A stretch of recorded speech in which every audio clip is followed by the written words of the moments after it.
Sounds good. We'll go ahead and call the meeting to order. Regular meeting of the Parks, Recreation, and Intergenerational Services Commission. We're going to start off with the Pledge of Allegiance. Commissioner Bert Santos, you want to go ahead and lead? Sure, I'd be happy to.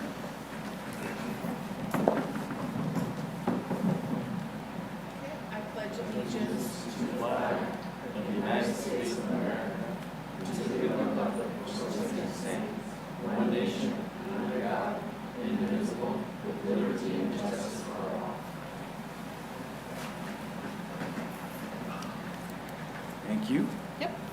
1B, we're going to skip 1A. We actually did 1A at the last meeting, but roll call. Before we go to 1B, roll call. I always skip those because they're together. That's okay. Chairperson Castillo, Here. Vice Chairperson Nickel, Here.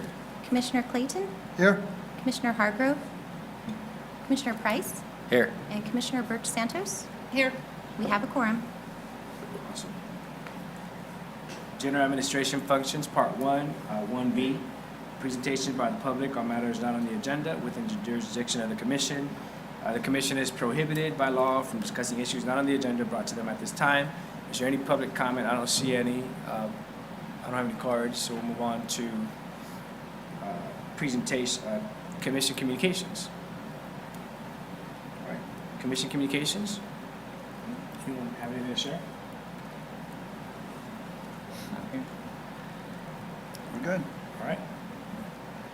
Presentations, we're going to move item 2, and we're going to start with, we're going to wait until they arrive. We're going to start with item 3, Third Annual Senior Resource Fair Update. Connie Lee.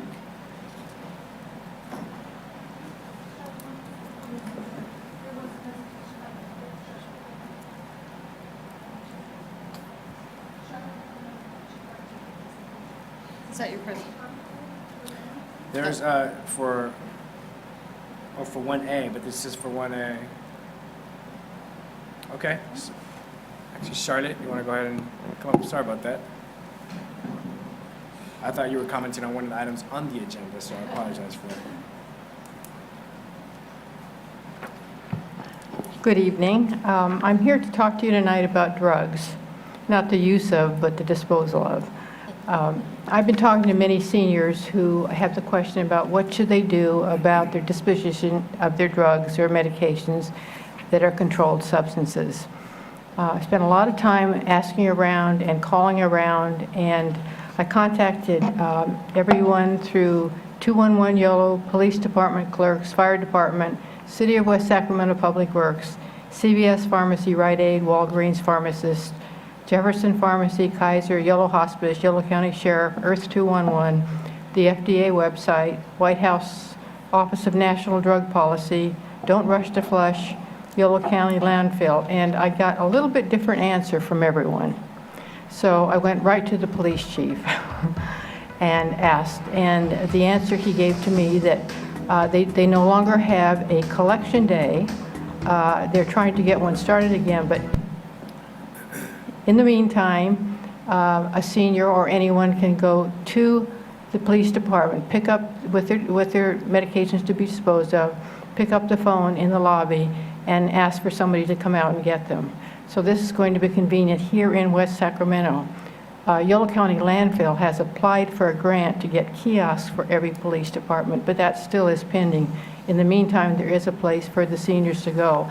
And this includes things like Darvon, Demerol, Percodan. There's 150 of the most commonly controlled substances, way more than that are not commonly controlled substances. So it's different than just getting rid of your aspirin, which you shouldn't flush down the toilet, of course. But this is something that you should do to protect the waters, to protect the garbage, to protect the waste, and to make sure that it doesn't get into the hands of anybody else. I'd like to ask your help, maybe this department's help, in getting the information out to the rest of the city so that everybody knows what the appropriate answer to their question is. Thank you. I think we actually had something that came out in our garbage flyer this time. I remember reading something where they actually gave me another number for West Sac. Because before, when I'd asked before, I only had 4 numbers and nothing for West Sac. It was Sacramento, Elk Grove, And I can swear I read something in one of our little flyers that came There was out. one that came out in our utility bill this last Yes. time, but it didn't specifically address controlled substances. And this is a little more specific process that people should go through. Okay. So that's what I think the information we need to get. You can't just do it like you do the rest of your medications. You need to be careful of it as you do the rest of your medication, but there is a specific process for these. Thank you. Thank you. Thank you. I don't see any of the public comment. All right, move on to presentations. Third Annual Senior Resource Fair Update, Connolly Recreation Manager.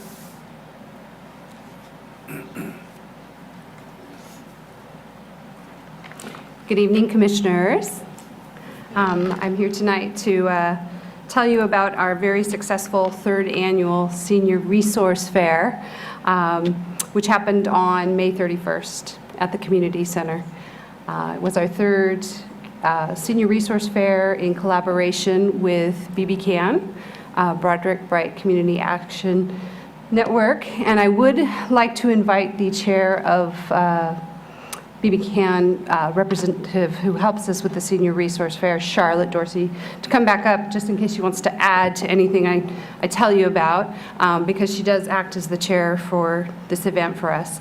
And this event was kind of a brainchild 3 years ago about how can we get with our seniors and provide as many resources and stuff the community center with things to improve their health, their vitality, and their well-being. So we had it on May 1st, and kind of hard for you to see here, but we had over 40 vendors, so that's a lot of information. A lot of great agencies were present. To give you an idea, the seniors show up in the morning and they're greeted by our Parks and Recreation staff. And here we have our helpful Tyler, and he's got an information bag for them and he's got a program for them. And on the table are some really cool buttons that you'll get to see a little later that BB donated for the event that are pretty cool. I don't know who this guy is. But this is actually one of our commissioners attending, showing up and getting information and visiting with our seniors that day. We do have translators on site who speak Russian and Spanish. So there is translation available if any needed. Seniors are able to come through, visit directly with the various vendors and resources, talk one-on-one, ask a lot of questions. Here you can see them going through some of the booths. To give you an idea, I mean, here you see BB booth. You can see AARP. Yolo County Transportation is there visiting with some seniors. There are so many vendors, too many to list, but Area 4 on Aging is there, the Better Business Bureau, BB the California Telephone Access Program. That's a really cool program where there are specialized telephones for seniors. Who knew? And it's kind of funny because they're going off in the corner of the room. They're showing the seniors how these work, and we hear all these sounds and devices going off and what's going on. But the seniors are hands-on, playing with those and learning about them. Give you an idea who else is there. Legal Services of Northern California, Social Security, the United Christian Center, our library, our police department, the district attorney, the YOLO Food Bank, YOLO Hospice, just a multitude of vendors. Walgreens comes and provides blood pressure checks. So that's a really cool service. A lot of seniors come through and partake in that. Here's one of the cool buttons being modeled by one of our seniors, Tiny. And if you can see it, it says Seniors Have Power.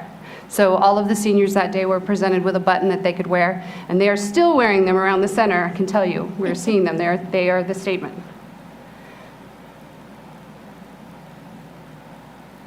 Here you can see a senior is getting one-on-one assistance from a vendor, and they're intaking and getting information on how they might help them. YOLO Hospice. That is YOLO Hospice, yeah, and they're doing a consultation right then. And for anyone who's dealt with hospice, I know at least one commissioner here who has. So it's an amazing and invaluable service. So, and then with them is our active aging supervisor, Christine Prater. So she's right there learning and helping as she can. This is our Tai Chi group performing. One of our goals is, of course, to keep our seniors active and healthy and vital. And this is our instructor, Stan, who is the young age of 80, who teaches Tai Chi and volunteers to do that. And they do presentations and encourage others to join the class. And we have a thriving, huge Tai Chi class. We also have line dance, which we have a huge line dance group. We have exercise group. We have a Zumba Gold group. So they performed as well and shared and invited others to join the class. And then one cute addition this year, upstairs at the community center is the Learning Ladder Preschool. So they were excited what was going on. So they came and watched Zumba Gold and the line dance performers. And so then they wanted to join in. So they joined in and we got this fun group shot. And I wish I could show you video because we just had everyone from 3 to 80 dancing together. So. Councilman Johannesson was there to talk with the community and also to proclaim it Older Americans Month in West Sacramento. So every May nationwide it is Older Americans Month and we celebrate them. So he was there to share the proclamation.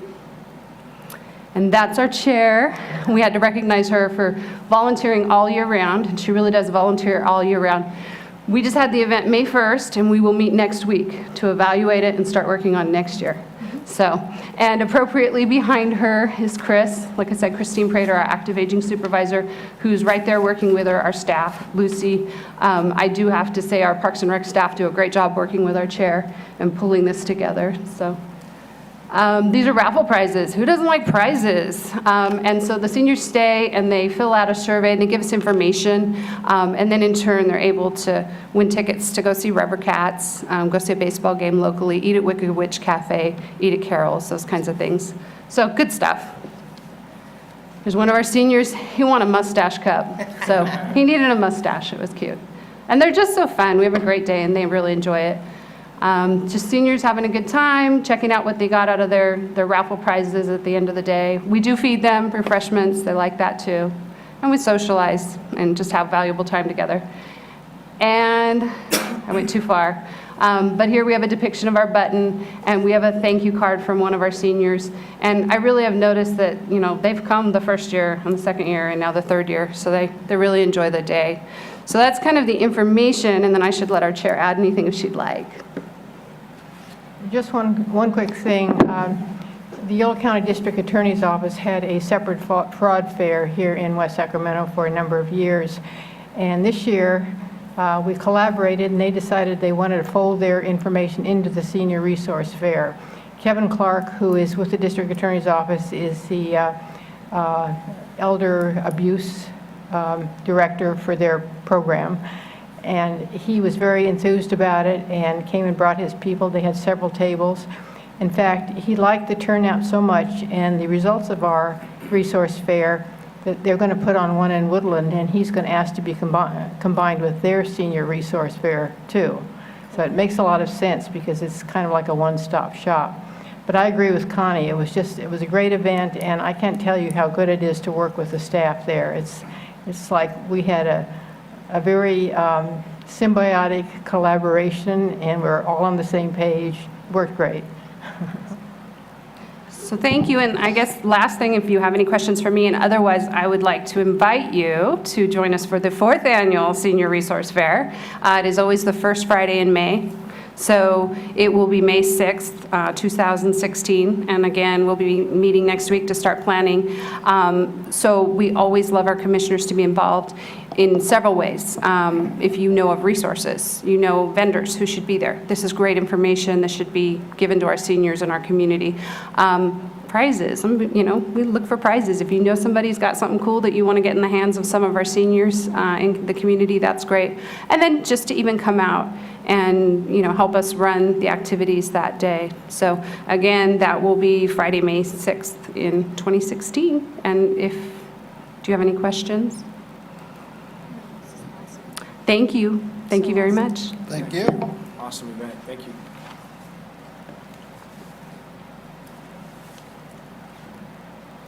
Item 4, presentation of youth and teen summer programs, Community Recreation Manager, again.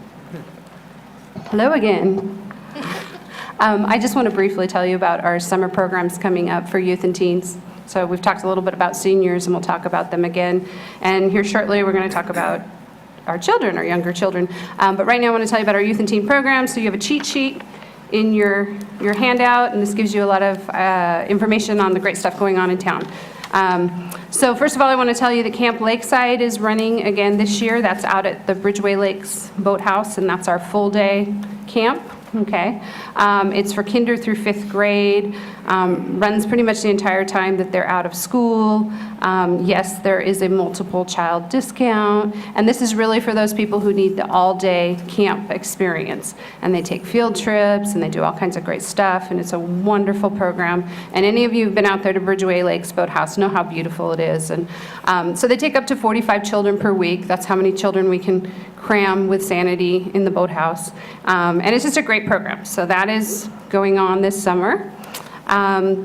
Teen Heroes will be going on, and that program's been going on for years, and that's basically our mentor program for teens 13 to 15 years old.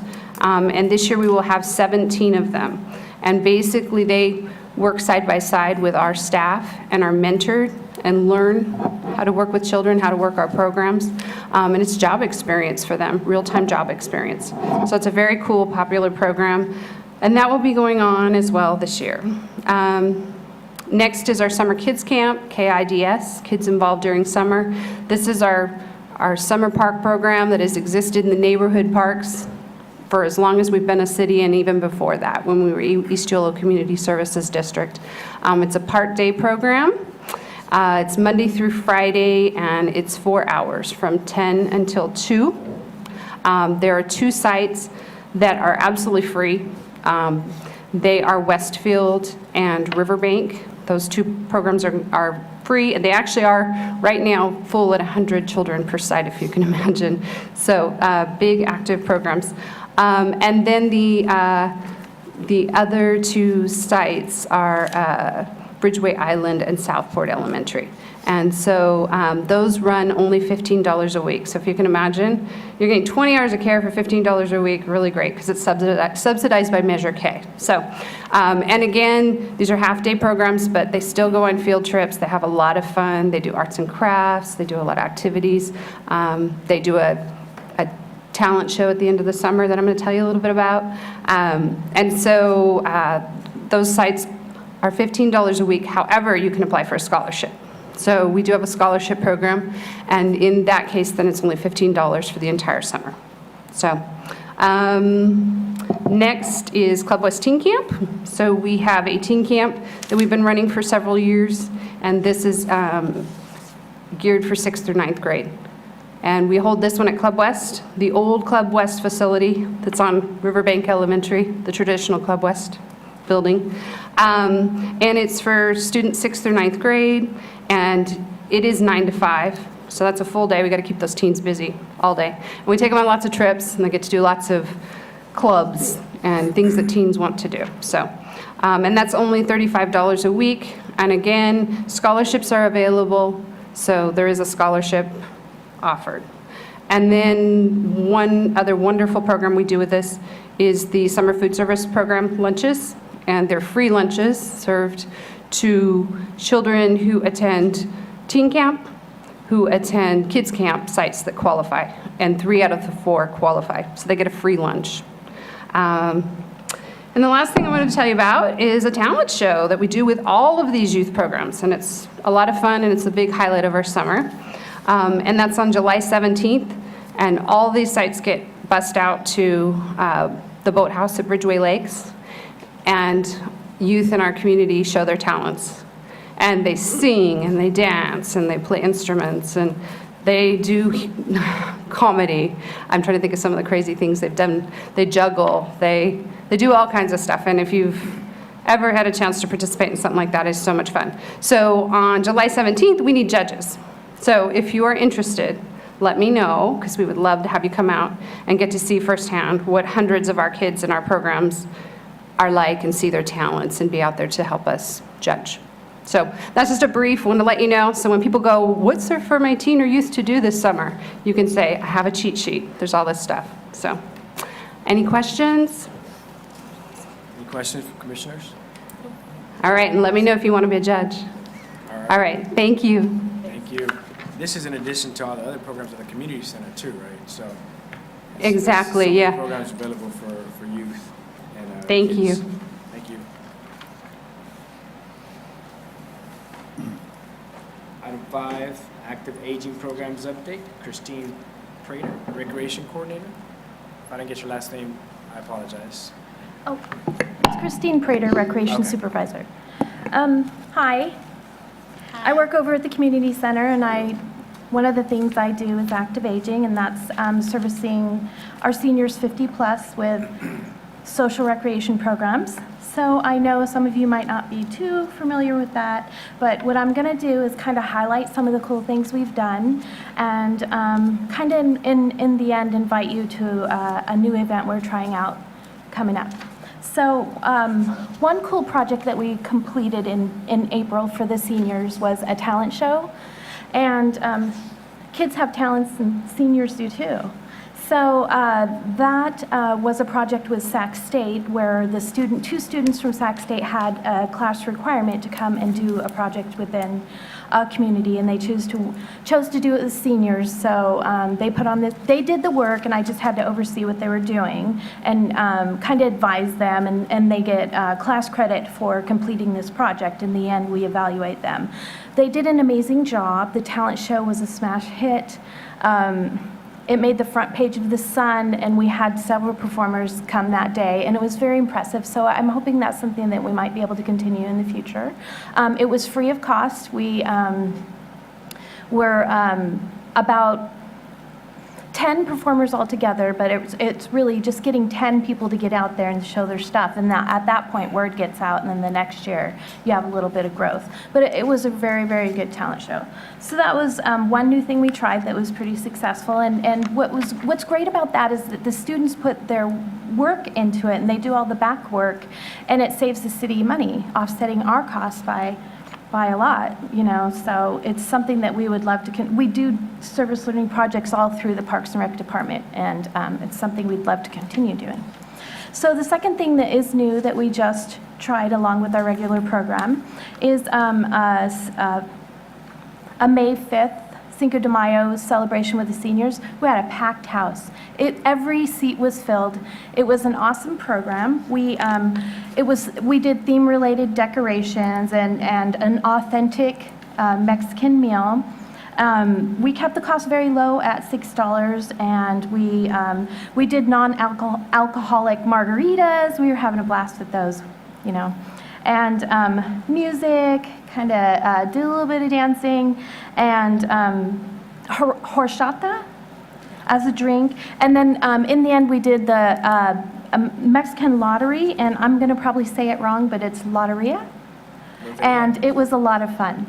So the people that won the lottery, to save money again, we used the decorations on the table as raffle prizes. So they were really happy with that. I thought the meal was delicious. We had so much left over that I did taste it. And so that's something we hope to continue in the future. And I was really impressed with that program. Every seat was full. We had our regular, I haven't talked to you in a long time. So one of the things we do, I'm used to Elena, but so for you, one of the things we do is nurse visits. We work with Sac State again, but not. We work with the teacher and their students to come in and do blood pressure checks, medication checks, and things like that. And we just finished that up. Okay. We started a Brain Boosters class. We have a new addition as a staff member who used to be commissioner. Her name's Jacqueline Noble, and one of the assignments that we talked about was for her to start a Brain Boosters class. So we did some research, laid stuff on the table, and what that is like, it's mental exercises for your brain. And it's very, very new, and the first one was on May 26th. We're still getting the word out there, and we're hoping for it to grow. So if you ever want to stop by, we do give you this calendar in your packets. So, and we also can send you emails to give you highlights of these things to invite you. So you're welcome to come by and try that out.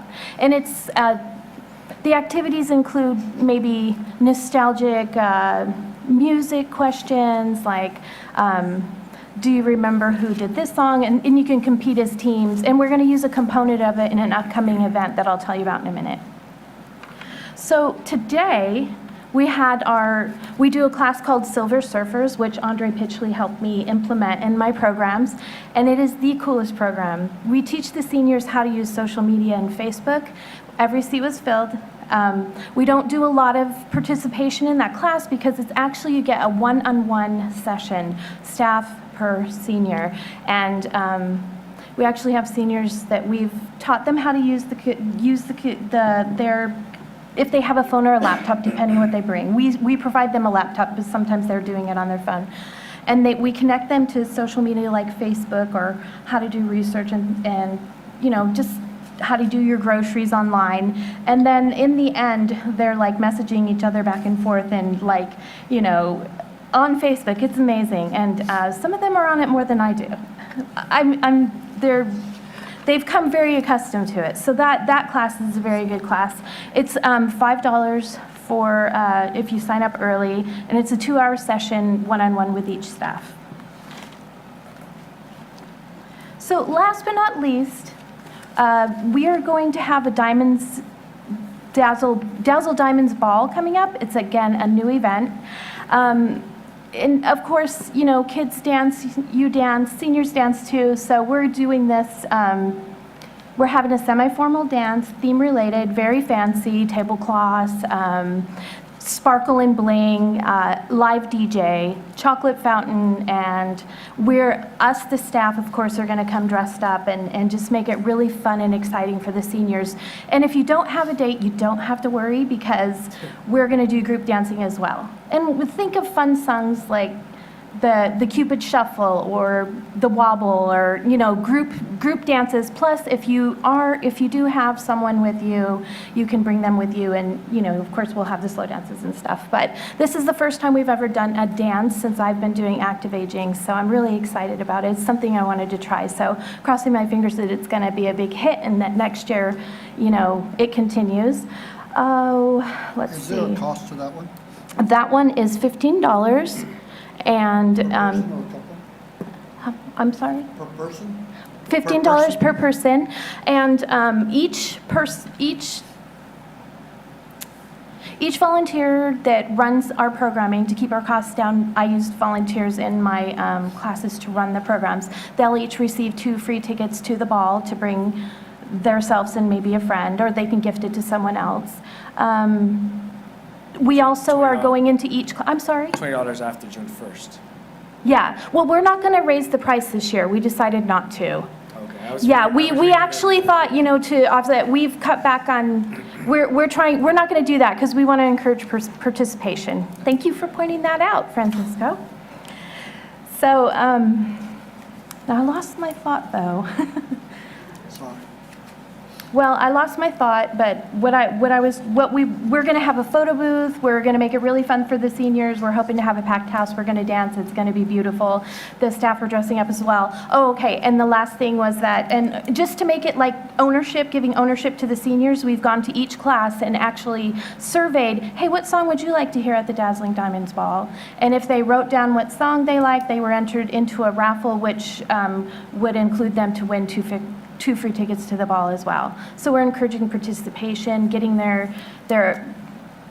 trying to get their ownership of the program. So they're like, wow, I participated. I want to hear my song at the dance. And we're working really hard to get that going right now. And What day is that? That is actually Friday, June 12th, 6 to 9 p.m. It's kind of it's my first evening program with the seniors, so all new. And if you would like to come by, you're welcome to stop by.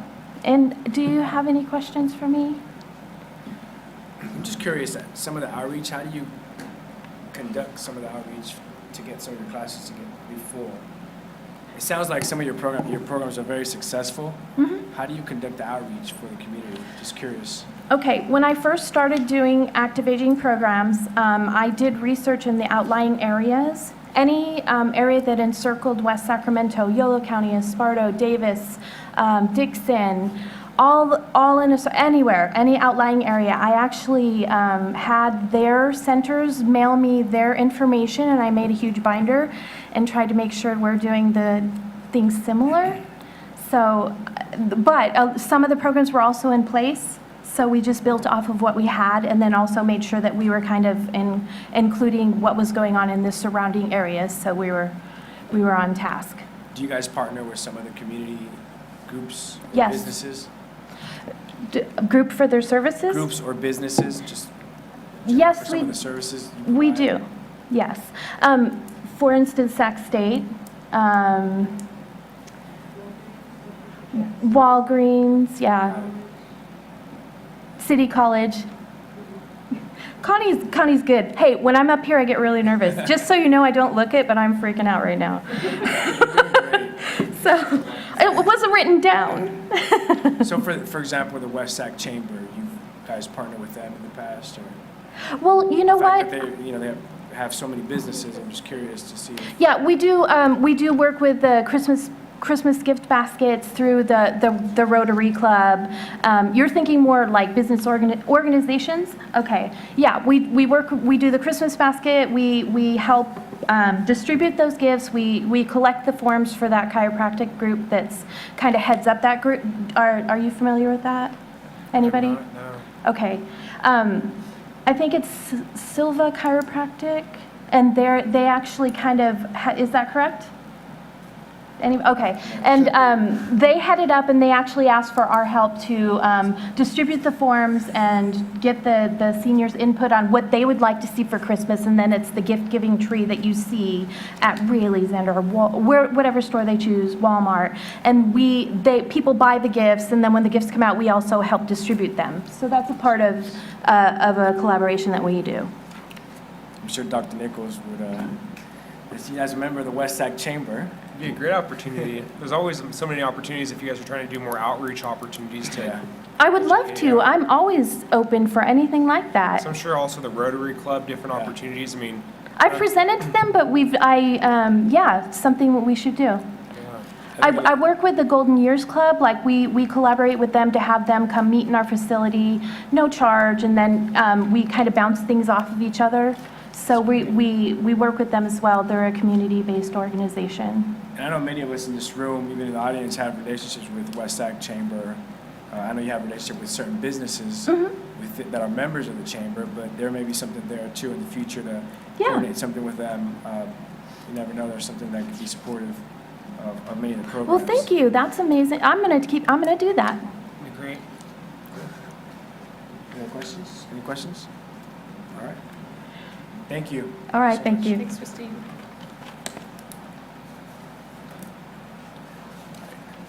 Going back to item number 2, presentation, do we have Generation Bridge update? Russell Nelson, lead recreation leader, and Jacqueline Noble, recreation leader. Good evening, Commissioners, Chair. Thank you for the opportunity to present this amazing program that we got the opportunity to start and see to fruition. I know that Commissioner Elena Burch Santos, I came to you when it was just the Active Aging Commission. I said I had this great new program and I was really, really excited about it. Well, this is even more exciting because it's our very own. So when I came to you in the Active Aging Commission, I presented a intergenerational program that was a nutritional physical activity-based program or curriculum that was volunteer-driven, where we recruited volunteers to administer this curriculum that was essentially a turnkey curriculum that was created by the Oasis Institute out of St. Louis. The curriculum was called Catch Healthy Habits. That was very, very exciting. We got that grant and were able to do that for a little over a year. We came into contact with 15 volunteers in a capacity, in a direct service volunteer capacity. And those are active aging volunteers that are 50 plus. I came and I presented about that program, and that program was really good. What it did, which is not, we're not under that grant anymore. We've moved on, because what that program did is it shined a light on a need that the city of West Sacramento has, and that is to create an intergenerational program where all intergenerational programs operate under. And that's what Generation Bridge is. That is the banner in which all intergenerational programs operate under. It's something we started early this year in collaboration, both myself and Jacqueline Noble. First, I want to thank Connie Leak, Recreation Manager, for green lighting this project and seeing the need and giving us the green light to go ahead and to create something, as well as Andre Pitchley and Bob Johnson for creating a entrepreneurial type environment here in the Parks and Rec department, so we can actually take ideas and see them to fruition. So that's what's really cool about this program. What Catch didn't do was it didn't give us the flexibility to extend beyond K through 5th grade. What this is an intergenerational program that is that we're taking volunteers, we're recruiting volunteers to go into the after-school program, which is Kid Zone and Club West. Kid Zone is K through 5th, Club West is 6th through 8th. Catch Healthy Habits, what it did is it restricted us just to K through 5th. It gave us a turnkey curriculum, and it didn't allow us to have the flexibility outside of what was in that curriculum, and it didn't really serve the need of our 600 plus children that can benefit just from our after-school program. Generation Bridge has a lot of potential to do other things besides a healthy choices curriculum, which we do have, which was our pilot program that we did start this spring, and I'll talk about that in a second. What it allows us to do beyond that is possible pen pals, bringing children over to the community center to volunteer, to work with the active aging community on various things, may it be technology. Also give the opportunity for the volunteers to come up with their own skills to impart on these children. I know that there's a lot of skills that are going to pass on with the baby boom generation, and we want to give an outlet here for that to be passed on to our youth, because we know that a lot of our youth in our town don't have a older role model that has possible sets of skills that our volunteers can offer to these children. So that's what's really cool about this program. So with Generation Bridge being the banner, we started our first program, which is a curriculum in which I designed with help of Jacqueline Noble in collaboration with Katie Hauser, the Youth and Teen Supervisor, as well as Christine Prater, which is the Active Aging Supervisor, to create Prime Fit Healthy Choices, which is essentially our version of what we were doing before. It covers nutritional lessons from macronutrients to micronutrients, hydration, the importance of that, the importance of dietary fats and the differences of what a saturated fat and unsaturated fat is.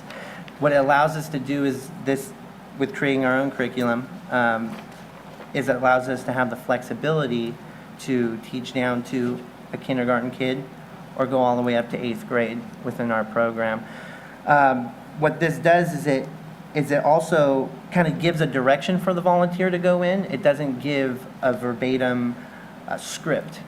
So it allows the volunteers to go on their own time to do the research, in which we all collaborate on what exactly we're going to present, may it be on the macronutrient side, the micronutrient side, and things of that nature.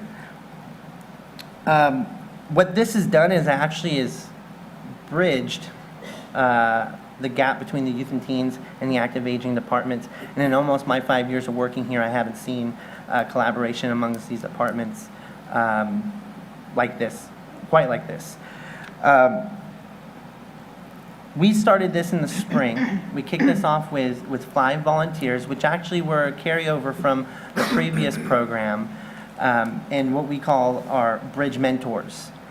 All the volunteers that would be active in our programs would be called Bridge Mentors, appropriately named. They had the opportunity to do a 6-week program in which the curriculum was then created for the Elkhorn Kid Zone 4th and 5th grade. This has a snack component, a healthy snack component, where we feed them healthy almonds, green vegetables, fruit kebabs, low-fat yogurts, and teaching them balance.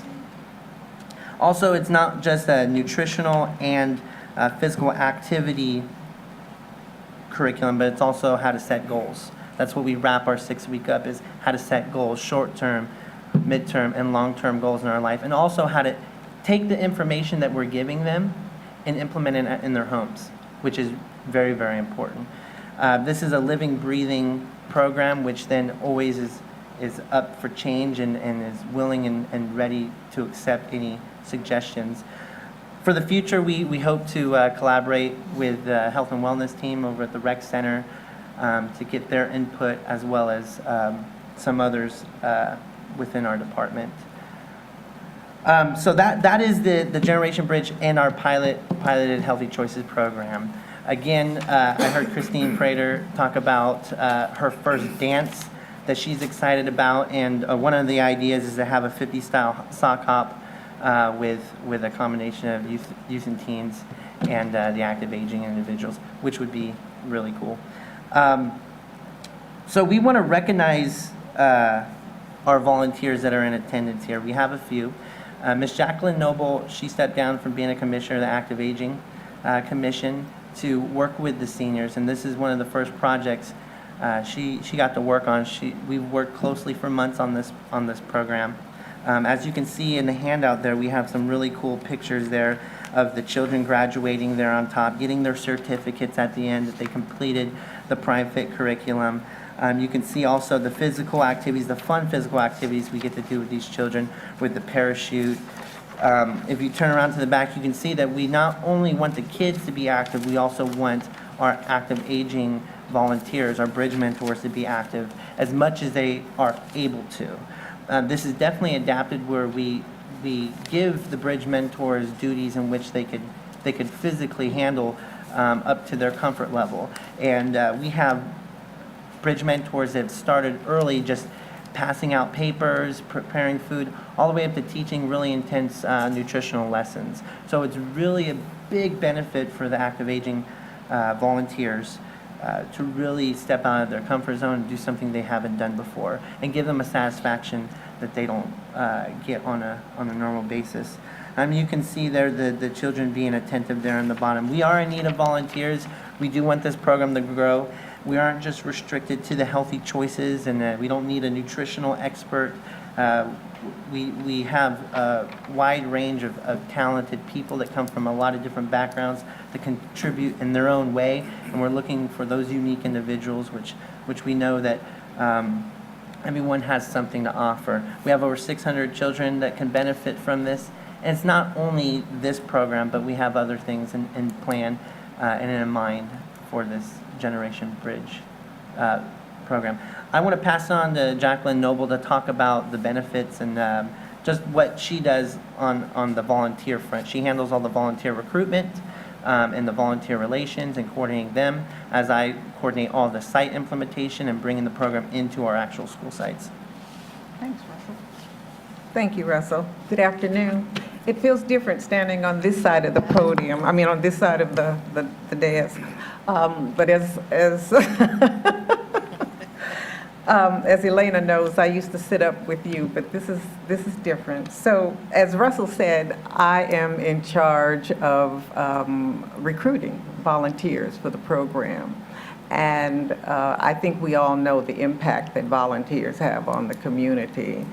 We have volunteers who have said to me, well, I don't know what to do, or I don't know what I can offer. Your presence is very important. The presence is important. The children tend to look up at senior citizens. And so we have had, or we do have 5 volunteers who are very passionate about what they do. And so we're here trying to get the word out. And we would love it if any of you would like to come down this summer, actually, at Camp Lakeside, and come check the program out. I think that you would be really, really pleased at what you find, okay? So the benefits of volunteering, as you probably know, it helps us stay physically fit. As a senior, I need to get out there and move. We all need to move. So it's good exposure. Volunteering on the commission exposed me to being on this side of the podium.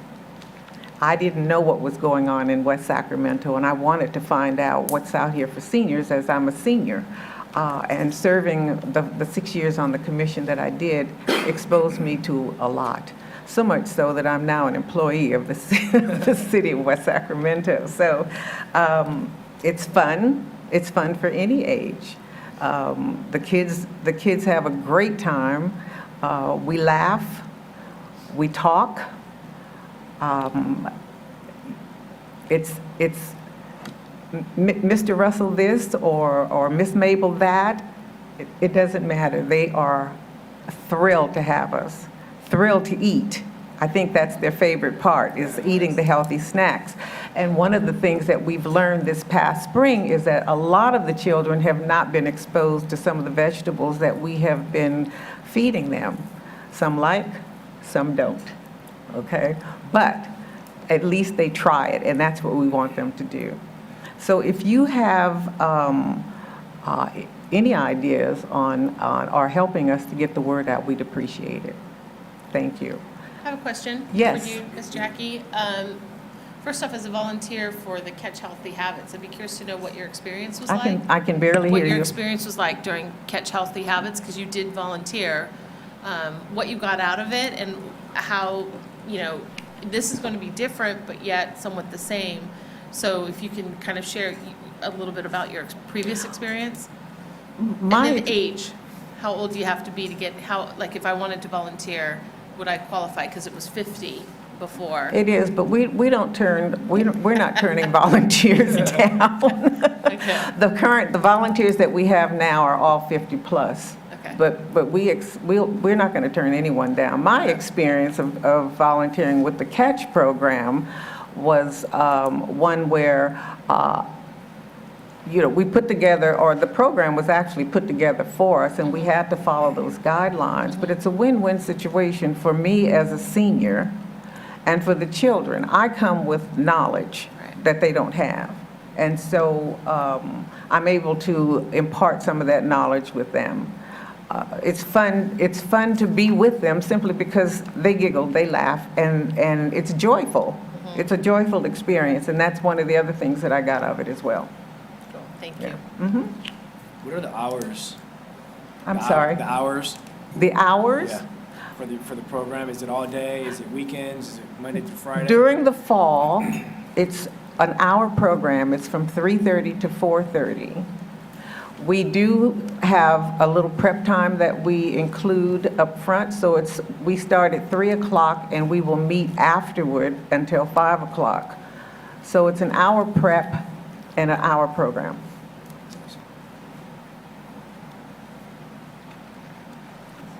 Any comments or questions from commissioners? Is there, is there public access to the information that you are educating the children and the volunteers on? Not currently. Okay. So this was, again, Generation Bridge is the program in which Prime Fit operates under, as well as hopefully others in the future. And that's what, to kind of answer Commissioner Elena's question, is that we have the flexibility to go outside of the age parameters in which Catch Healthy Habits had. As far as the actual information that's being given, what I've put together is everything that comes off of the USDA website. Okay. That is the source I use and the only source I use. Okay. As far as anything that outside of what we allow the volunteers to prep, I tell them to look at the USDA guidelines first, and if there is anything outside of that, that would look over that and make sure that that's good information, that's not coming from a wacky website or something like that. Of course. Okay, thank you. What are the requirements for volunteers? I'm sorry, I can't. Requirements What for are, volunteers. I don't know if these are working or, oh, I see. What are the requirements for volunteers? The Do they need to requirements, get fingerprinted? What's, you can hear me. yeah, Yes, you come in, fill out an application. You do have to get fingerprinted. We do have to get a medical clearance on tuberculosis. is there any partnership with the school district that you guys work on currently, or is it just separate from the school district? Kids Zone and Club West is a partnership with the Washington Unified School District. It is our after-school ACES program that we operate in. So this is just volunteers coming in to our Kids Zone and Club West program and operating this 1-hour session for 6 weeks, if I didn't make that clear. This is great. Thank you so much. I mean, there's a reason why we merged both commissions together, and this is a good example of the youth and active community actually doing something together, aside from just having services for the seniors and services for the youth, but having something that together, helps develop both communities, I think, in a good way. And so this is awesome to see that it's out there in the community. Thank you. Yeah, before we end, we'd like to recognize the volunteers that are currently volunteering with us, as well as the ones that are in attendance to accept certificates. And Mr. Chairperson, if you'd like to come down and present these certificates to our volunteers, that would be amazing.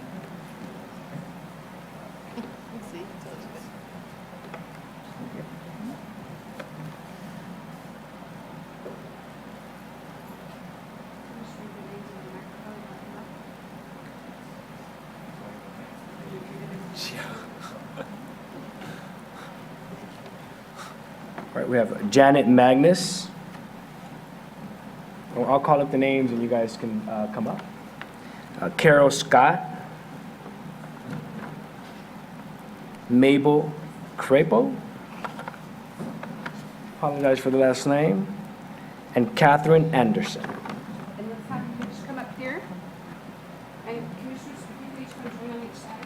Let's have our volunteers in the center with their certificates. Commission, if you'll come on each side. Can you just here and like, We're going to get a photo here real quick.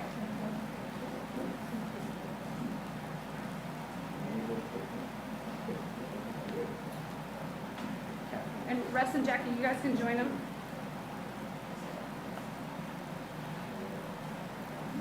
Everybody getting close? The bridge is close.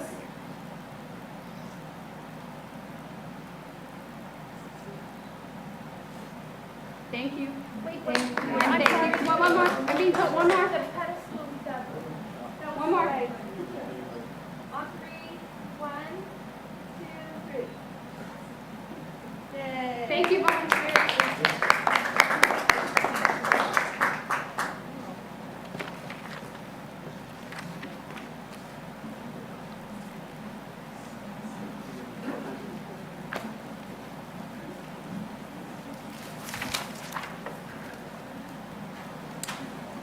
Okay, so we're going to get the approvals, the minutes from the previous City Commission on April 7th for the special meeting. Motion to approve the minutes? I second. All right. So now I'm assuming that we're going on to number 7, which is the update on the assisted living facility by Mr. Tilley. Was that both the minutes? There's actually 2 minutes that we had to do. November 4th? We lost our chair, looks like. Or it was November 4th and April 7th. Oh, okay. Before Mr. Tilley, you go, I believe I made a mistake, and if we can also get the motion for the meeting on the 7th as well as also the 4th for the minutes. I made a motion that we go for the April 7th thing. I second that. All in favor? Aye. Aye. Perfect. Okay, excuse me for the interruption, Mr. Tilley. If you'd like to proceed forward with the update on the assisted living facility. Sure. Thank you, Commissioners, and thank you for having me here tonight again. My name is David Tilley. I'm a Principal Planner in the City's Community Development Department. I attended one of the former Commission on Aging meetings where we introduced this project, which is known as Summer Place, to that commission. So I wanted to come to the newly constituted commission and provide a bit of an update on the project and As I give some of my remarks, Michelle's going to run through some renderings of the project up there, and then I can certainly answer any questions about those specifically. This project's been in the works for a while. Went to Planning Commission actually February last year. It's a 140,000 square foot facility that's proposed at Jefferson and Gateway, which is on the property that's right across the street from the Monticello Apartments. This is sort of a two-part facility. Would have assisted living units, approximately 94 units, and then also have a memory care component within the project with about 84 living units. To sort of put it in perspective, the size of the facility at about 140,000 square feet is about the size of your average Home Depot. So this is a fairly significant facility. According to their designer, the project is funded. They have a contractor that's already chosen. And we expect them to likely pull their permits probably in July and break ground in August and spend about a year under construction. So this is very much a project that is going to happen and we expect to see come out of the ground this summer. It's a two-story project with primary entry off of Jefferson Boulevard. It'll include an entrance, sort of a porte cochere up at the front. A lot of the loading and other facilities would be on the backside. Two-story facility has a sort of a quasi-residential feel, but still is a commercial facility. And so this is one we've been looking forward to for a while. And again, we expect to see sticks coming out in the next few months. So with that, I'd be happy to answer any questions you may have about that project. Comments or questions from commissioners? Did you share how many beds? I can't remember. Right now, we're looking at about 178 plus or minus, a few split almost evenly between the assisted living and then the memory care, which is a more advanced level of care that will be available, but it is a 24/7 staff facility. Have they chosen an agency to come in and actually run the facility yet? There is an operator for it. It is a private entity. This is actually a development group that has been building this facility and several other places around our region. And I know in Elk Grove, Roseville, Lincoln, many places, so they're building it here, so they do have an operator, for it. And so they definitely see this as a growth industry. Where we recognize, especially with your commission, how we have many seniors and only having more and more every day as the baby boomer generation proceeds to that stage of life. So we also feel like this is a good facility to have at that location, and also because in many ways for any families that may have relatives that would go to be in a facility like this, it makes it very close by, and it makes it easier for visitation, which is an important part of their overall program. What's the timeline? I may have missed that. We expect it to take about a year to build. They'll likely break ground probably late July into early August. And so probably by mid to late next summer, you probably should see it come online, and you'll be able to see it come out of the ground here over the next few months. I know the last time when you presented to the Commission on Aging, we talked about the fact that this type of facility is private pay or long-term healthcare insurance, correct? Yeah, that's how we expect it to remain. Right. And there was a discussion of possibly presenting it to the builder or the operator about possibly having a couple beds set aside for low income that are in transition, and we never heard back. So I was curious to know if that was something ever addressed or suggested, or. Well, that is something we brought to their attention. They have had somewhat of an ownership change. That's partially why this project's been delayed a little bit. Mm-hmm. So that's something that's still on the table as far as we're concerned. Cool. And we still have a ways to go before they open their doors. Okay, thank you. That's all I had. Nothing for me. Awesome. It's a beautiful building. It is. It's gorgeous. Now, we worked with them pretty hard on some of the design elements. We are pleased with the way it turned out. Overall, a lot of elements. We wanted this to look more residential than institutional, and I feel like that we got there on that. Yeah, and it mirrors Montecito, which is nice, because that has a very nice feel and facade to it, so. Yeah, we both agree. sides it'll be. Especially after that one's been in the ground for a while, the landscaping's matured. Right. I feel like this would be a good sort of bookend for Jefferson, which Right. this is really at the gateway into Southport. Yep, pretty. Thanks. All right. Thanks for the presentation. All right, thank you very much.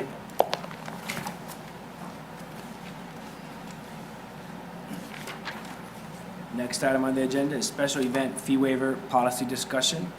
Bob Johnson, our director.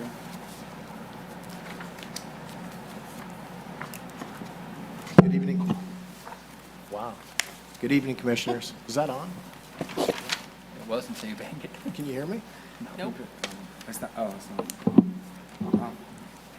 Now can you hear me? Boom. Who broke the Bob's here. microphone? David? Is it? Okay, go. there we go. Good. Good evening. We're here as sort of a continuation of the consideration of the special event policy that came before you on April the 7th. At that point, we went over the policy, the draft policy. Commission had the opportunity to comment. Those comments were incorporated into a staff report that went to the City Council on, I believe it was May the 20th, for their consideration. And during the discussion, the topic of a fee waiver policy was actually raised by the council, and they asked if staff could work on a fee waiver policy that could be then brought to this commission for additional comments. There was really no mechanism for fee waivers, and rather than actually put that in the ordinance, the council requested that information to come in a policy draft. So that policy is before you tonight. And if you have any questions or if you have any comments, or if you'd like me to go over it briefly with respect to what's in it, I'd be happy to do that if you've not had a chance to look at it. Do you mind just going over just the general? No, not at all. So really the purpose of it is to, simply provide a mechanism for City Council to consider fee waivers that may be requested. As our special events have increased, the likelihood of someone coming forth asking for a fee waiver is also increased, and so we wanted to be prepared in case that happened.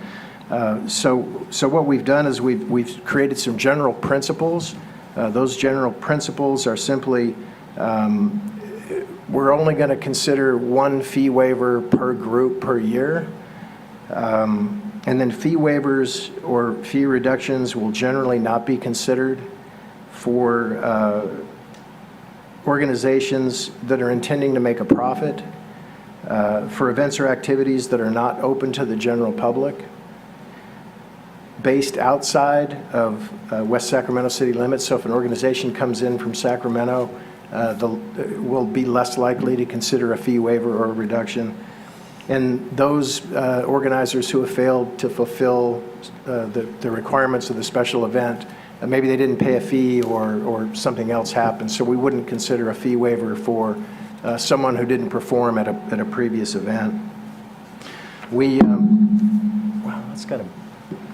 also included some things for the council to consider as they're pondering these things. And if an organizer comes in and is proposing an event that's going to benefit the community in some way, if it's going to provide some positive publicity for West Sacramento, consider the city's cost of services for the event, because oftentimes departments are asked to do things and that comes directly out of department budgets, and we have no opportunity to, if all the fees get waived, we have no opportunity to recover any of that cost. There's a number of those down here. Does the event promote education, public health, or public safety? Who do we expect to come to the event? Is it simply a West Sacramento draw, or is it a regional draw where we're going to get TBD, for example?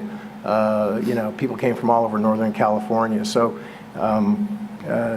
just some things to help the council while they're considering these things. And then in the very last section that's probably worth note,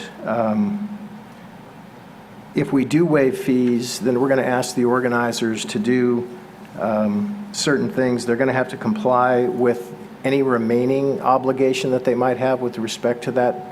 Just because they're getting fees waived doesn't mean they get carte blanche over everything else. They still have to submit all the requirements they have to submit. They have to pay other fees that might be associated with the event. For example, they have to pay, if they're having food trucks and the Yolo County Health Department requires permits for those trucks, they've got to do that. We can't waive fees for other jurisdictions.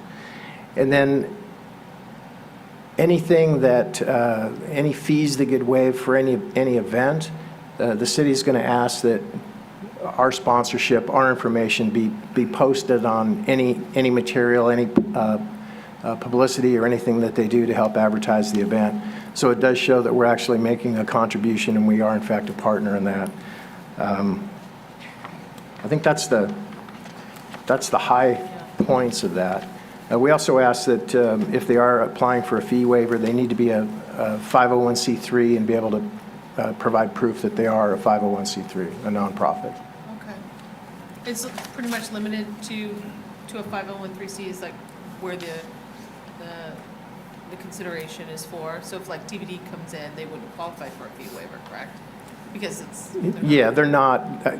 TBD is I mean, they intend to make money on that event. That's the purpose of it. So they're not a nonprofit. They're not coming in. At least I don't think they're a nonprofit. They haven't applied that way. We just got their application in for this year's event, but last year they did not apply as a nonprofit.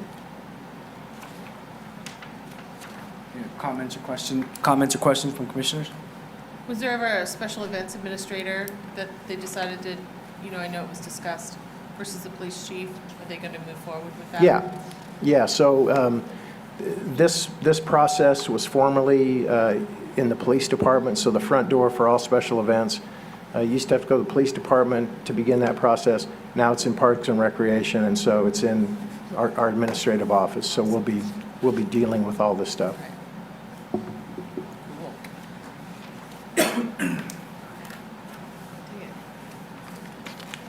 Comments, questions? All right.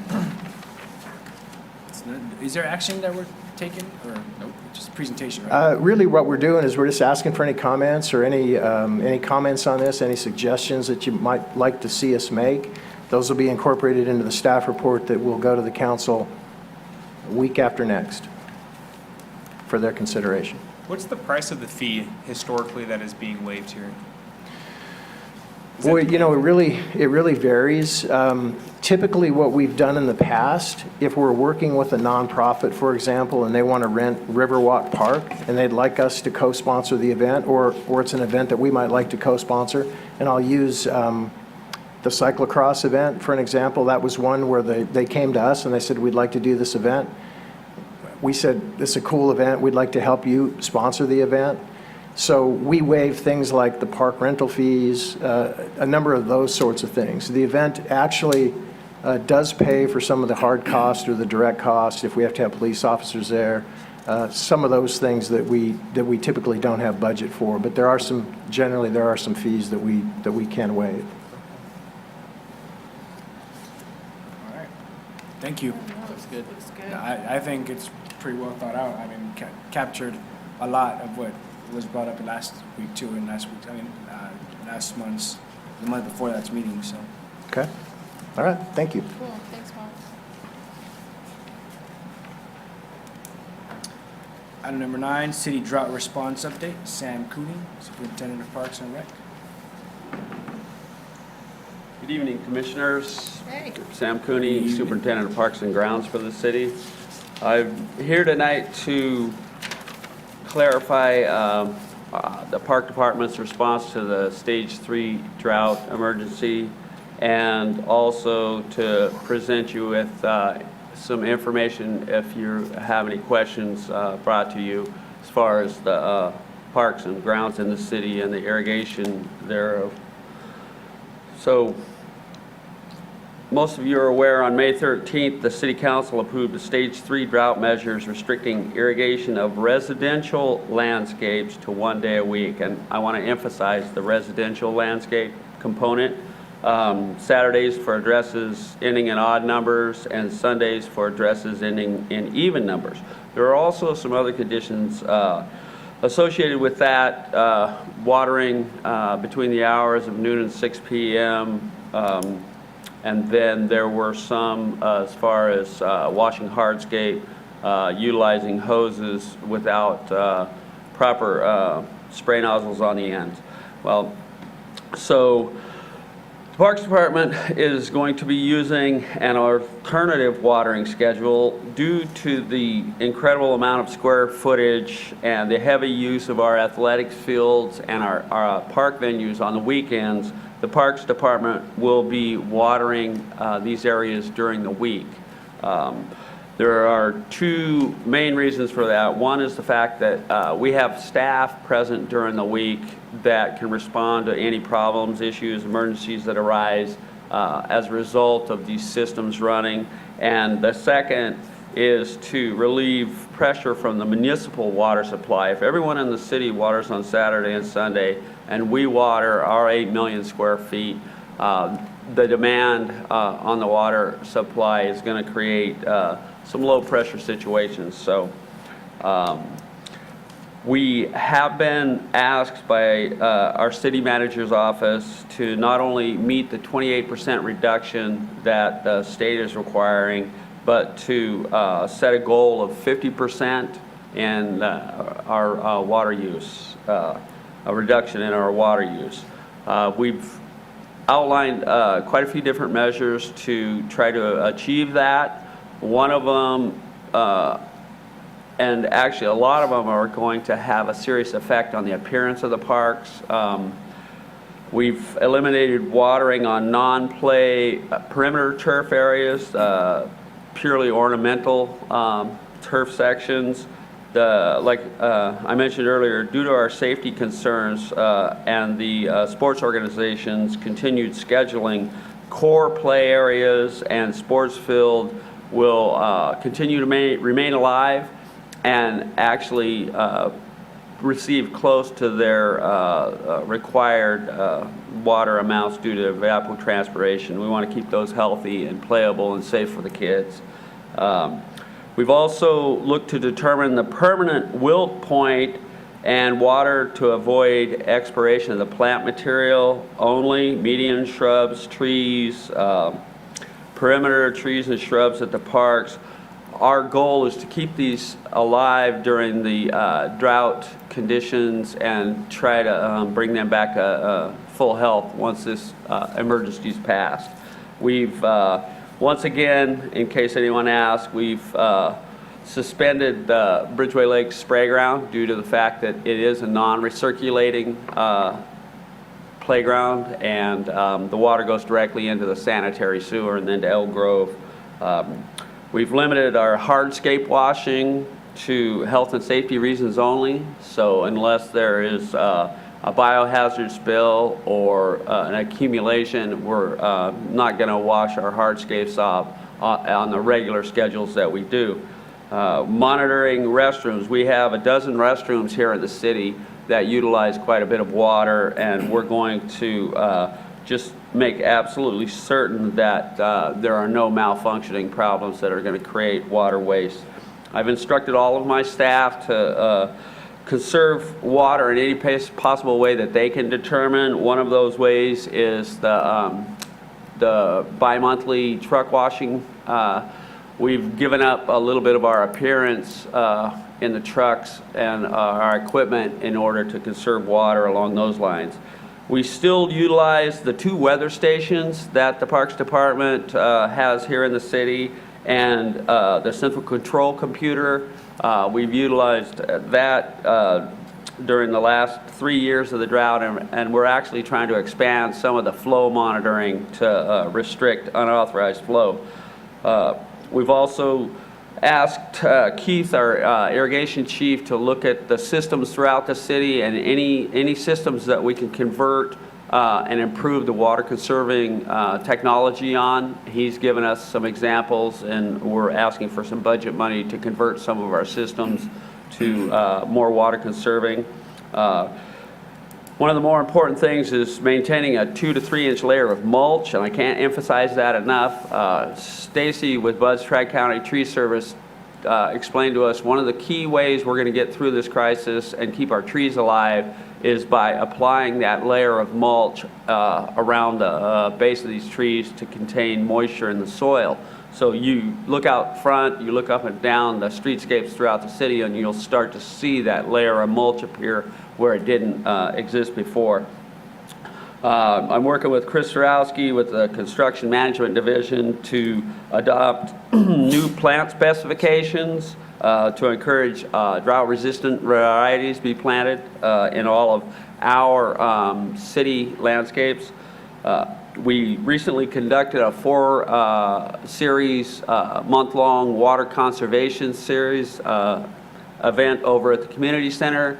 And I found out today that the Department of Water Resources has asked us to conduct a water conservation presentation here at the city in the month of July 25th. So we've agreed to look for a venue for that.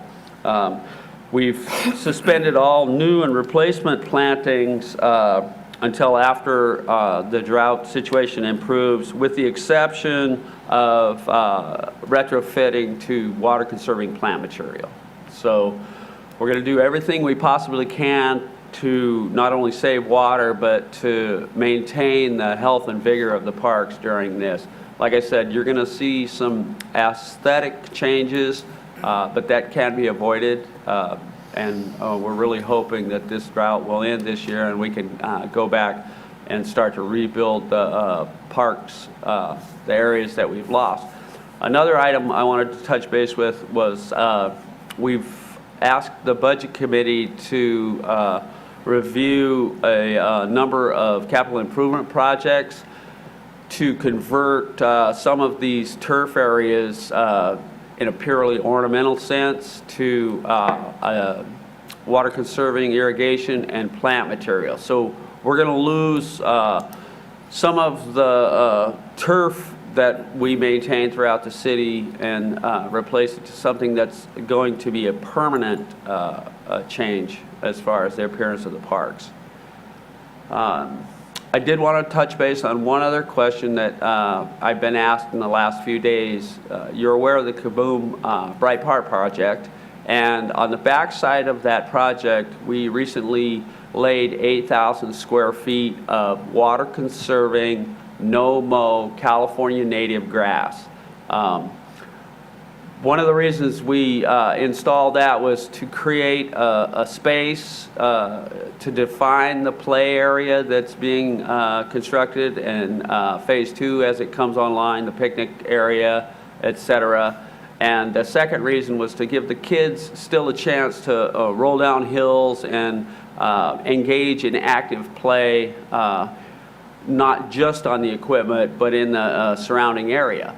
I want to make everyone aware of the fact that the grass that was chosen specifically for its water conserving capabilities. It takes approximately 30% of the amount of precipitation a normal turf grass will use. And in fact, on the state WUCL's list, which is a plant water requirement list, the sod achieved a very low status. So it's one of the lower plant required, water requirement plants that you can put in an area.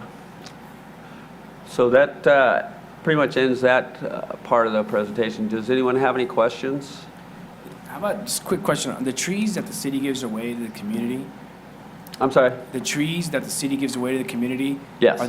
Do they take less water, or do they take that into consideration too in terms of the type of trees? Absolutely. Dina's the last few years has created her tree list and modified it to just emphasize low water use trees. And I think Kaboom came out amazing. The project looks so good. So congratulations. That's actually our next update, Kaboom. Oh, good. So we're going to talk a little bit more about it. Is there any comments on this? Got a question. So basically, on my residential, since I have an even number, I could do it on Sunday. Correct. Do you have anybody in the city that's available on Saturday and Sunday for, say, people over-watering or, that ends up going into the gutter and so forth? That would be the water department, and I'm not aware of the fact whether or not they have staff patrolling or observing. That would be a question for Paulina Benner. She's our environmental services manager. Then the other question, say if Saturday came up and there was a little bit of rain, that means I could not water until Tuesday or just the following week? Till the following week. Because I'm an You're even number. right. So You're since it's Sunday, 48 hours I can't do it on from a Sunday, rain so do I event. wait till Tuesday or do I wait till the following week, basically? No, you'll have to wait till the following scheduled day for your odd even address. So I'd miss my Sunday per se. Exactly. But I'd have to use common sense too, because if it was just not that much water per se. But then also I heard that they might raise it up to 36% for our area too. You know, we originally came in as one of the 36% communities, but after an appeal was filed, because we have such a large industrial base in the city, in ratio to the residential, we were lowered to the 28% tier, because a lot of that water is industrially used. Any other comments before we move on to the next item? All right, seeing none, we're moving on to item 10, Bright Park. Thank you for your presentation, by the way. Thank you. Thank you for the update. Move on to item 10, Bright Park Kaboom Project Update. Andre Pitchley. Good evening, how are you? Great, thank you. Well, we had a pretty good weekend, a very busy weekend. Staff have been working really hard the last 90 days. Prior to the build, there was a handful of staff that were kept very busy. Chris Sorosky in Public Works was busy with handling design and making sure that everything was in place for the site to be prepared for the build. Sam Cooney was kept very busy with all of the things associated with getting things ready for the construction site, the fencing that had to go up, ordering the roll-offs and the containers and the portalets and everything that went along with being able to handle up to what they were hoping to have up to 500. Turned out to be about 400 volunteers that would come in on Sunday, May 31st for the build. So you see, we're going to just kind of walk you through what the day was like if you weren't able to see it. We took plenty of pictures. In fact, everybody had a phone, so everybody was taking pictures, and I'll bet you there's probably 10,000 pictures out there floating around of what happened on that day. And this is just the perspective of 2 or 3 cameras that we had on build day. We were there, staff was there about 6:30, 7 o'clock, setting up, getting the tent set up to put chairs and tables underneath and making sure all of the tools and various supplies were ready to go. We got underway about 8:30 with registration. Actually, was registration a little earlier than that? Yeah, started at breakfast. Started? Yeah, breakfast and registration probably started between 7:30 and 8. But we were kicking things off with the greeting by Ted from Kaboom, welcoming everybody there and getting everybody all pumped up. And he was a lot of fun to have, get everybody excited. Then the mayor and the council and Supervisor Villegas led everybody in some calisthenics. Oops, wrong one.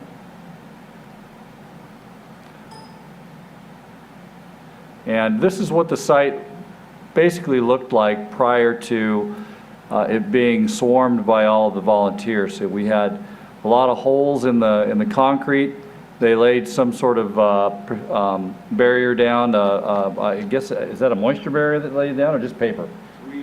Weed moisture barrier with cutouts. So all of the holes had to have something in them, either a pipe or a piece of cardboard tubing to make sure people didn't fall in it. So while it was as safe as could be, you had to pay attention, or you were gonna step into something, or you were gonna hit your head on something.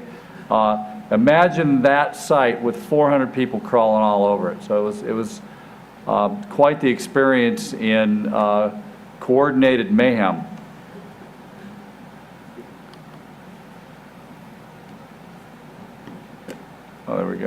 Okay, so there's our tent. Everybody's getting breakfast. Breakfast was provided by Rayleigh's. Lunch as well. Connie Leak, our rec manager, along with Lindsay Holm, who's one of our rec coordinators. They made sure that their people were fed on prep day, which was on Friday. And then Connie made sure that everything went smoothly. If not for Connie, who knows what would have happened when it came to food distribution. Rayleigh's was really good about providing everything we needed, and a big debt of gratitude is owed towards them. But Connie was the one that really got them organized and made sure everything happened. So we have her to thank for that. So this was one of the shirts that everybody was wearing, actually. It was the shirt. And I like this on the sleeve, be inspired. And this is the main idea behind this whole Kaboom build is while it's great to have a playground put into a community and to do that for kids, they really want the playground to be the start of something big in your community. And in this case, they wanted it to be the start of bringing the community together, that it would be not just building a park, but it would be a community experience, and that we would have people working side by side, doing something that would be not just a playground and a place for kids to play, but a source of pride for the community and something that would be perpetuated over the years in the strengthening of that community interaction and bond. So I thought this was a good way to show that I think we are inspired, and staff are talking about some things that we would like to do, not just around Bright Park in the north area, but just how we might better engage. And I think we've been doing some of that, things like you saw tonight with Generation Bridge and some of the other programs we have over with Active Aging and things happening at the rec center. It really is all about trying to make sure that we're doing a better job serving the community, but we want to facilitate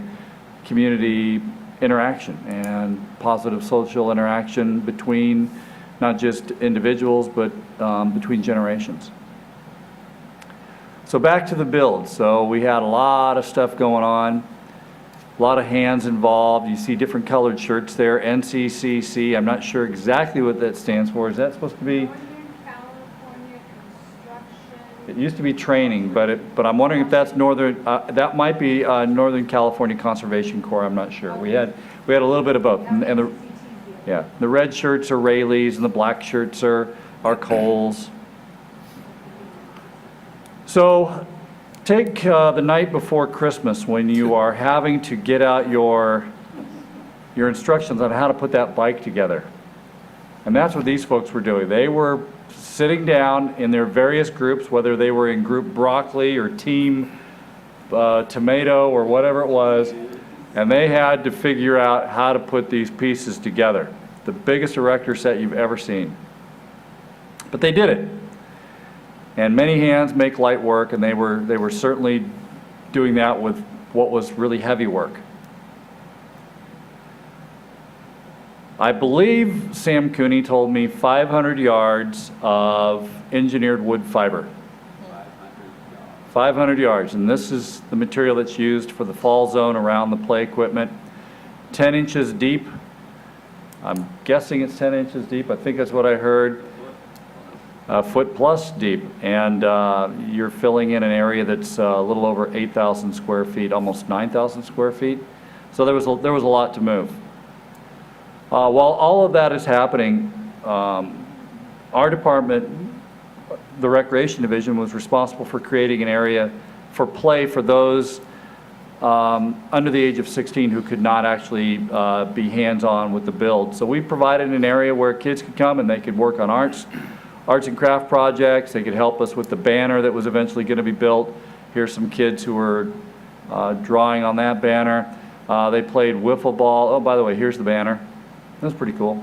I believe the Yolo County Children's Alliance did a majority of the work on this as far as outlining it, and then we had the kids do the coloring and adding additional artwork, their own little signature to it. Games like, okay, I'm going to get this wrong, 9 square something. I don't know, but it's It's kind of like Foursquare, except the ball stays in the air and they have to go over the pipes. And they played this all day long. This thing was going from 8:30 until 2:30 when we had to have them stop.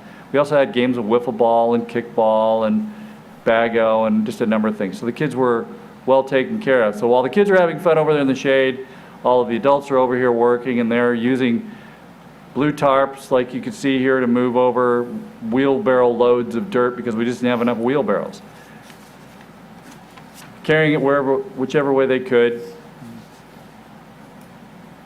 As pieces are coming together, they're moving them into place. There were other projects involved in this that weren't directly in the play zone area, in the playground zone area. We had the installation of bollard and cable system in front of the, right adjacent to the park along Cary Street. This is going to allow us not to have that chain link fence in front of the park. It's going to be a little more inviting, a less institutionalized look that you might see with any normal school playground. And the volunteers from the Northern California Construction Training, they did all of the work on cutting the wood and trimming the top, and then other volunteers that day came in and they did the sealing of the wood, the drilling of the holes, and the running of the cable, and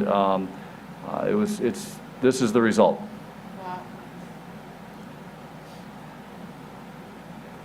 Other volunteers were busy putting together benches, putting together little portable garden wagons, I guess. Really cool. Things that can be used over at Club West or wherever it is we feel we need to use them right now. These are intended for Club West. They even made us a little face in a hole board where we could paint the front and you could stick your face through, and we asked them to do a design, and they did that. They were great. Here it is. They're painting it for us. This is from the top of that 500 yards of fall material. Again, how we all did this, and I didn't hear of one injury, did you? Very small, maybe a sliver. Couple blisters. Yeah, Sam got a blister. Connie broke a nail. We had volunteers from Disney, these are individuals who work for the Disney store. And so they were willing to spend their Sunday out there with us. And I mentioned Rayleigh's already, and you can see all the food that they had there, and their volunteers who spent their Sunday with us as well.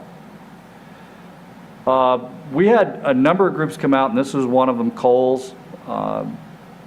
Yes, Charlotte, I stole your picture. I already had that in there, but they're cute enough to show a second time because that's why we're doing this. We're doing it for these kids. We had some key people in making this happen, and these guys never get enough recognition, and these are our parks maintenance workers.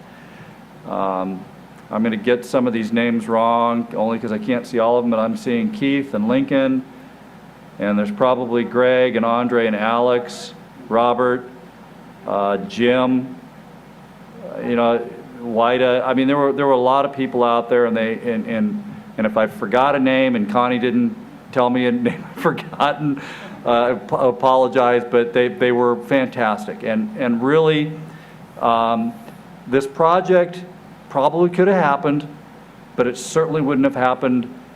It wouldn't have gone as well, and the site wouldn't have been as ready if not for the hard work of these gentlemen who work in our Parks Division. And I have always said we need them, in the Recreation Division, we need them more than they need us. If we don't have safe, clean, and green places for our kids to play and for us to have programs, we're going to have a really difficult time delivering a quality product in a safe way to the benefit of the community. All of these guys are led by this guy. The gentleman I'm talking about is not the one being held, but the one doing the holding. That is, of course, Sam Cooney, who probably did more work than anybody on getting this ready, maybe with the exception of Chris Sorosky. But Chris wasn't there on build day because he had something else that he had to attend to, but Sam was there all day, and and was really the general out there that made everything work for us. Near the end of the day, we had the opportunity to meet a few special characters. They came out, the kids were very excited, but to have Mickey and Pluto there to help us with the ribbon cutting was a lot of fun. You probably can't see it really well, but there are little red cutout hands that are all linked together, and the kids all drew on them and signed them, and we put them all together, and then we made that our ribbon for the ribbon cutting, and it worked really well. That's a lot of people. So all of these people contributed their Sunday to making this happen. They were all fed by an organization, by a business that wanted to help out. And I'll tell you, when you have something like this happen, you almost get a sense, and feel free to come up and kick me, Sam, but this is the type of thing I want to see happen again, and I'm not sure how we'll do it. And it probably won't be to this extent, but you walk away thinking this is probably one of the best days I've ever had as a professional. All of this coming together, everybody involved, the community engaged. How do we capture that momentum and keep it going? And that's going to be something that our department's going to have to work on. But there you go. The Kaboom project is complete. The site is ready to go. It will open between 9 and 9:30 is when Sam says the fence will come down. And we're going to simply have a little bit of a soft opening for a couple hours while kids go and climb all over the thing and explore and play. And then at 11:30, we will have an actual grand opening for the event where the mayor will be there to kick it off. And kind of low key, but if you're available to come on out and be a part of that, we would appreciate you being there. We're going to ask any staff that we have that aren't committed to something already to come on out and join us. Are there any questions? What an amazing, go ahead. No, go ahead. No, I just wanted to say it was an amazing event, and congratulations to the staff for being able to put this together. I know folks worked out for 6 hours to put this together, but there's a lot more work and behind the scenes work that went into getting this site ready, the permitting process and everything. And so I know I was there helping out. My wife was there. And my thank kids you were for being there. My kids loved Mickey and Pluto. They were in the front row. And I saw Commissioner Clinton there as well. It was an amazing event. And it was amazing to see actually everyone come together. Yeah. The KCRA story, I think, wrapped it all up. Their title of their story was right on. Right. It's Westside comes together to build, the community comes together to build. And that really is what Kaboom wants to see happen. We use games and leagues and classes and programs to bring people together and to make a stronger community. They use playgrounds to do that. And the nice thing is it happened here.